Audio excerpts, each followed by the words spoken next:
బొంబాయి రవ్వ వడియాలు చేసుకుందామండి.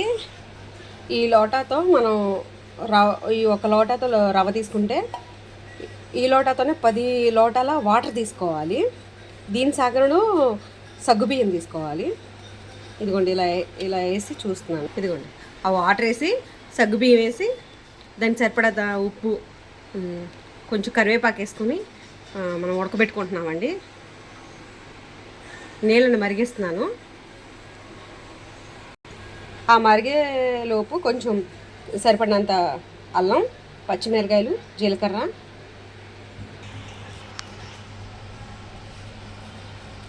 కొంచెం నువ్వులండి, నువ్వులు కూడా వేసుకుందాము.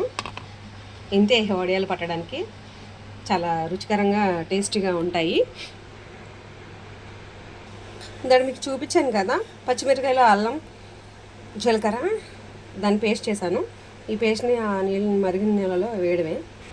ఆ నీళ్ళు మరిగేలోపు ఒక లోటాడు బొంబాయి రవ్వ తీసుకోవాలని చెప్పాను కదండి, దీన్ని వేసేసి కొంచెం నానబెట్టాలి.